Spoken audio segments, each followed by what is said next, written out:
Welcome to the deep dive. Today we're jumping right in looking at a really intense piece of audio. Yes, it's an excerpt from a recording called Emergency.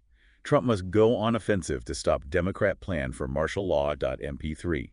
It features Alex Jones, who, well, you probably know as a radio host and conspiracy theorist. Right. And this recording popped up right after the 2016 election. Yeah. It lays out a very specific and frankly pretty alarming view of what was happening then. Exactly. So our goal here in this deep dive is to really unpack the claims made in this specific source. We want to look closely at these assertions about supposed efforts to stop Donald Trump from actually taking office. Okay, let's start at the beginning then. Yeah. The recording claims that basically the moment Trump won on November 8th, 2016, they call it 0 hour, this whole array of, well, powerful groups instantly started working against him and against the American people, according to the speaker. 0 hour. Quite a dramatic framing, isn't it? That immediate sense of crisis right after an election result. And the list of opponents is quite something. It really is. It's not just, the expected political opposition. It lists the Democratic Party, sure, but also big foundations, offshore banks, the shadow government, the deep state, even rogue intelligence agencies. It's quite the coalition. Wow. And what's the supposed reason? Why would all these different groups suddenly align? Well, according to the source, their main goal was to stop what's described as a referendum against globalism. That's the key motivation presented.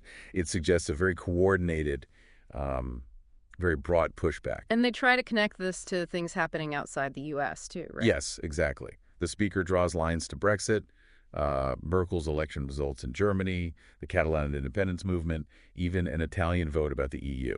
So the argument is that in all those cases, Russian interference was blamed. That's the claim in the source, yeah. Yeah. That Russia was sort of the scapegoat used to explain these outcomes that went against, well, the globalist agenda as they see it.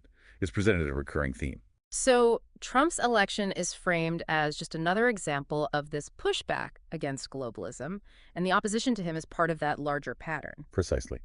The source portrays it as this big struggle against, and I'm quoting here, a foreign, outside, multinational corporate takeover of nation states.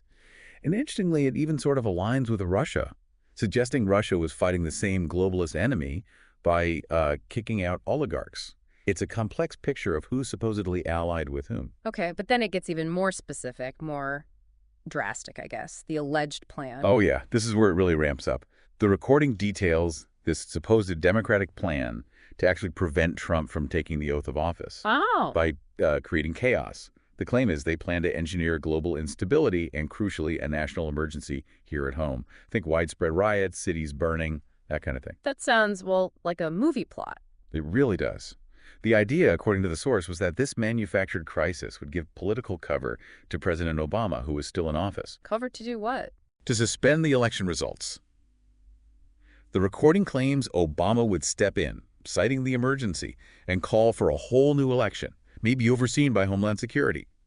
It even suggests Obama took steps outside of what Congress authorized to set this up. That's a huge claim, suspending election results. Wow. It's massive. And there's sort of a backup plan mentioned, too. Okay. The source suggests that even if they couldn't stop Trump before the inauguration, maybe using the Russia did it narrative, the plan B was to just delegitimize him immediately. So impeachment right out of the gate. That seems to be the idea. The recording specifically names the New York Times and the Washington Post, claiming they were already calling for impeachment very early on. Yeah. It's just this relentless, pre-planned opposition. And they bring in other names, too. Yeah, figures like Michael Moore, Rosie O'Donnell.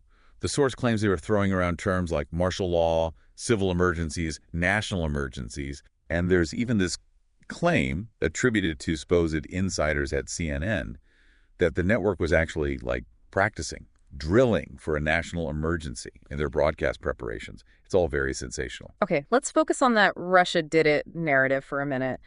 The source argues this is being pushed hard by Democrats and others.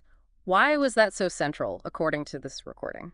Well, the recording frames it purely as a tool, a deliberate tactic to just chip away at the legitimacy of Trump's win, make people doubt the result. Right. It even says some of Trump's own people were apparently telling him, look, you should just admit Russia was involved somehow. Yeah. Which shows the pressure, But the speaker in the recording says absolutely not, don't admit anything. Why? Because, according to the source, that admission would be twisted. It would be used as proof that Trump was somehow compromised, maybe even a Russian agent himself.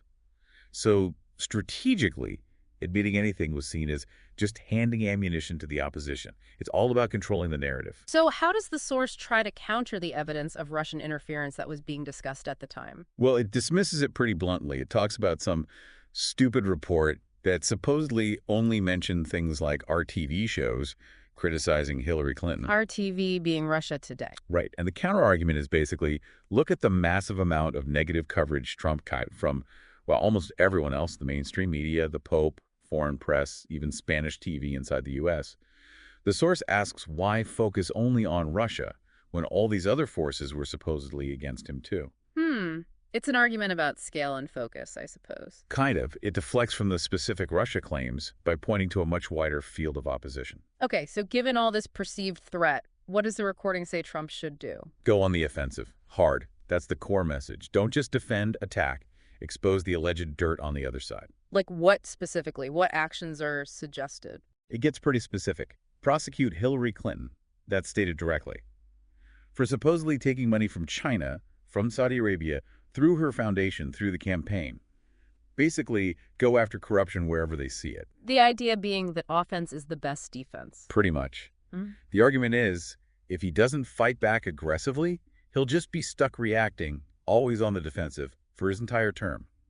And the recording tries to paint the accusations against Trump supporters as ridiculous, right? To sort of bolster this idea that the attacks are unfair. Oh, definitely. Yeah. It gives examples that are framed as completely absurd, like, you own a gun, you must be a Russian agent. You support tax cuts, Russian agent. You want to make America great again, Russian agent. It escalates quite a bit there. It does. It even includes this claim that George Washington himself was being called a Russian agent. It's clearly meant to portray the opposition's arguments as extreme and, well, unhinged. Then there are these claims about foreign money and influence, China and Saudi Arabia again. Yes. The recording alleges, and this is quite a statement, that China and Saudi Arabia actually bragged about controlling the election and giving money to Hillary Clinton.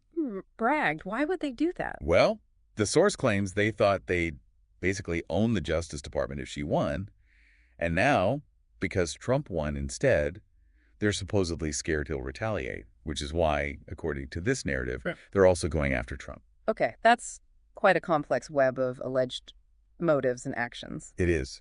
And it doesn't stop there. There are direct accusations against specific people close to the Democrats. Which is?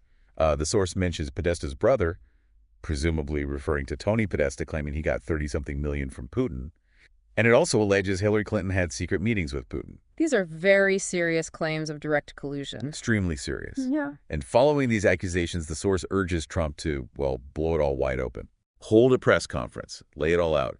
Expose the alleged financial ties, the secret meetings, dismiss the claims against him as fake PP-DOSes, likely meaning the Steele dossier and disinformation. It also mentions that big government data breach, the OPM hack. Yes, the Office of Personnel Management breach.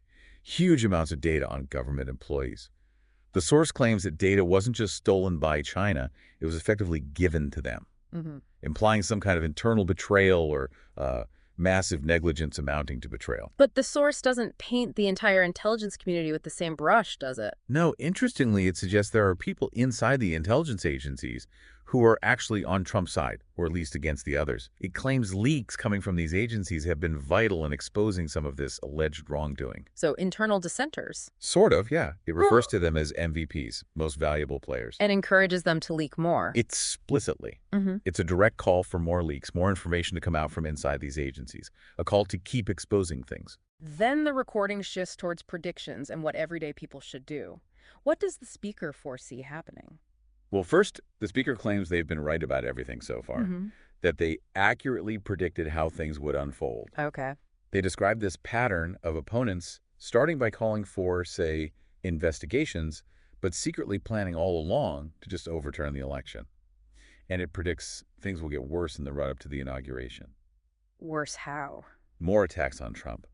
Specifically things like hoaxes, lies, new rape allegations, new pedophilia allegations, a final intense barrage before he takes office. And what's the final call to action for listeners, for citizens? Get involved, actively. Contact C-SPAN, contact Congress, write letters. Be really aggressive. is the phrase used, in pushing back against this alleged plan. Any other signs mentioned? Yeah, there's a mention of a supposed general stand-down of riot police planned for the inauguration, presented as another sign of how insane the situation is. And the ultimate action. Go to D.C. The recording ends with this urgent call for all American citizens to physically go to Washington, D.C. for the inauguration, to stand up peacefully for freedom against all these Soros thugs. The speaker even says they'll be there themselves, covering it on Infowars.com. Right. So, summing up the core narrative from this source, a vast conspiracy involving Democrats, globalists, the deep state, maybe even foreign powers, aimed at stopping Trump through manufactured crises, maybe martial law, or delegitimization via the Russia story. And the response urged is twofold.